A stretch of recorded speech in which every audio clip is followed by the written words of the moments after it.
राम राम बंधुरा नमस्कार बंधुरा railway group D railway group D related যখনই কোনো প্রকার নোটিশ আসে সবার মনের মধ্যে একটা আলাদাই লেভেলের খুশি চলে আসে যে নোটিশে কি বলেছে। দেখো রিসেন্টলি কিন্তু রেলওয়ে গ্রুপ ডি নিয়োগের একটা নোটিশ জারি করেছে। নোটিশের মধ্যে কতটা সত্যতা রয়েছে এবং কতটা ফেক ডিটেলস রয়েছে সেটা তো তোমাদেরকে বিস্তারিত আলোচনা করবই, কিন্তু নোটিশে যে এডুকেশন কোয়ালিফিকেশনটা উল্লেখ করেছে এটা কিন্তু তোমাদের জন্য মোস্ট ইম্পর্ট্যান্ট পার্ট, খুবই গুরুত্বপূর্ণ বিষয়। বর্তমান সময়ে যেটা রেলওয়ে গ্রুপ ডি নিয়োগের সবথেকে বড় ডাউট তোমাদের মাথায় কাজ করছে যে রেলওয়ে গ্রুপ ডিতে 10 পাস যোগ্যতার ক্যান্ডিডেটরা আবেদন করতে পারবে না, 10th সাথে আইটিআইটা ম্যান্ডেটরি। এই জিনিসটা নোটিফিকেশনে কিন্তু পুরোটা একেবারে ক্লিয়ার করে দিয়েছে। নোটিশটা তোমাদের জন্য গুরুত্বপূর্ণ নয়, কিন্তু নোটিশে থাকা এডুকেশন কোয়ালিফিকেশনটা তোমাদের জন্য খুবই গুরুত্বপূর্ণ বিষয়। দেখো রিসেন্টলি একটা কিন্তু নোটিশ আপডেট করেছে রেলওয়ে গ্রুপ ডির তরফ থেকে। এই নোটিশটা কিন্তু এমপ্লয়মেন্ট নিউজ পেপারে আপডেট করা হয়েছে। নোটিশের স্ক্রিনশটটা লাগিয়ে দিচ্ছি, দেখে নাও। এবার দেখো যারা এমপ্লয়মেন্ট নিউজ পেপার সম্বন্ধে জানো না, আগে বলে রাখি আমাদের পশ্চিমবঙ্গে যেমন কর্মক্ষেত্র কর্মসংস্থান নিউজ পেপারগুলো হয় যেখানে বিভিন্ন রকম কাজের খবর চাকরির আপডেটগুলো দিয়ে থাকে, তো সেরকম আমাদের সারা ভারতবর্ষের একটা বড় নিউজ পেপার যার নাম হচ্ছে এমপ্লয়মেন্ট নিউজ। তো রেলওয়ে যখন কোনো নিয়োগ জারি করে সরাসরি কিন্তু রেলওয়ের অফিসিয়াল ওয়েবসাইটে প্রথমেই নোটিশ আপলোড হয় না, প্রথমে সেই নোটিশের একটা শর্ট নোটিশ আপলোড করে দেয় কিন্তু সেই এমপ্লয়মেন্ট নিউজ পেপারে। এবার সেই এমপ্লয়মেন্ট নিউজ পেপারে কিছুক্ষণ আগে তোমাদেরকে যে স্ক্রিনশটটা দেখালাম এই নোটিশটা কিন্তু আপলোড করা হয়েছে, যেখানে একটা নতুন নিয়োগের কথা বলেছে। দেখো আগেই বলে রাখি এই নিয়োগটা যারা ফ্রেশার ক্যান্ডিডেট আছো তোমাদের জন্য নয়, এটা হচ্ছে স্কাউট কোটা রিক্রুটমেন্ট, ঠিক আছে, এটা একটা আলাদা ধরনের কোটা হয়, তো সেই সব ক্যান্ডিডেটরাই কিন্তু আবেদন করতে পারবে। সেখানে দু প্রকারের পোস্টের কথা আছে, একটা আছে রেলওয়ে গ্রুপ সি আর একটা আছে railway group D. Group C এর কথা আমি ছেড়ে দিচ্ছি। গ্রুপ ডি যেটা লেভেল 1 পোস্ট, সেখানে কোয়ালিফিকেশনটা এইবার 2024 সালে কি রেখেছে আগে দেখো। এইবার তোমাদের গ্রুপ ডি এর যে লেভেল 1 পোস্ট কোয়ালিফিকেশনের কথা বলেছে, কি বলেছে, for civil engineering mechanical electrical and signal and telecommunication department 10 pass plus national apprenticeship certificate.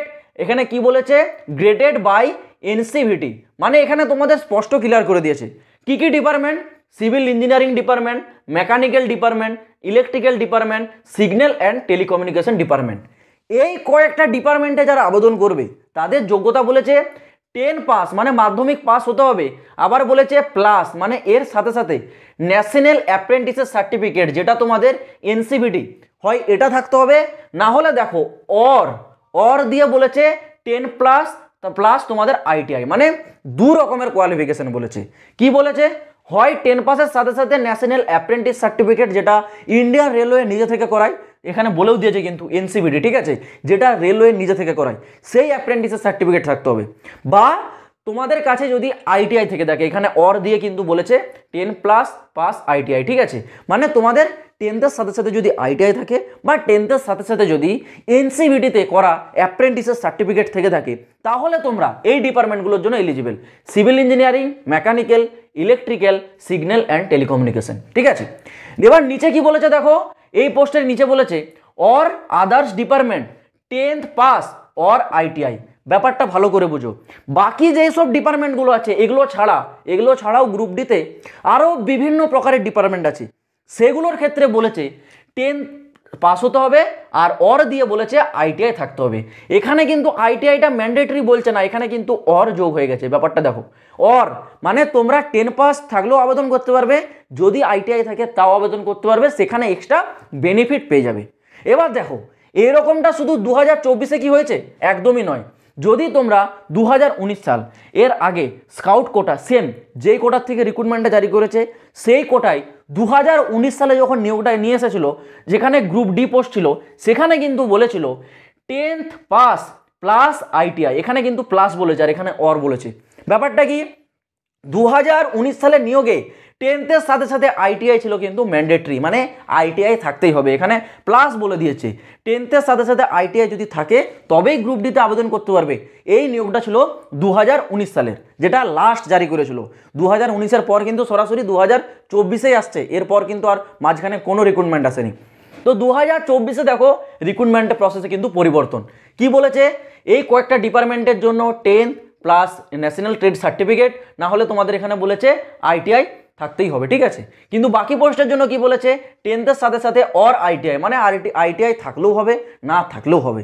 তো ব্যাপারটা তোমরা স্পষ্ট বুঝতে পারছো যে এইবার রেলওয়ের কিছু পোস্ট থাকবে যেগুলোতে আইটিআই ছাড়াও তোমরা আবেদন করতে পারবে। কি কি পোস্ট সেটা আমি আগের একটা ভিডিওতে তোমাদেরকে বলেছিলাম, যেমন রেলওয়ের হসপিটাল অ্যাটেন্ডেন্সের পোস্ট, এছাড়াও গেটম্যান, এইরকম কয়েকটা পোস্ট থাকে যেগুলোতে আইটিআই চাওয়া হয় না, ঠিক আছে। সেগুলোতে যারা কেবল মাধ্যমিকটুকু পাস করেছো তারা আবেদন করতে পারবে। তো বিষয়টা বুঝতে পারলে, এই নোটিশটা কিন্তু কিছুদিন আগেই ইন্ডিয়ান রেলওয়ের তরফ থেকে জারি করেছিল এমপ্লয়মেন্ট নিউজ পেপারে, আমি তোমাদেরকে নিউজ কাটিংটাও দেখিয়েছি। এবার দেখো, তোমরা যারা যারা এবার রেলওয়ে গ্রুপ ডিতে আবেদন করবে, তোমরা সকলেই জানো রেলওয়ে গ্রুপ ডিতে আলাদা আলাদা প্রচুর পোস্ট থাকে, ঠিক আছে। আর আবেদনটাও কিন্তু তোমাদের ডিসেম্বর মাস থেকে শুরু হয়ে যাবে, নভেম্বরে মেবি যদি হয় শেষের দিকে আসতে পারে, না হলে ডিসেম্বরে তো 100% কনফার্ম ডিসেম্বরে আসবেই।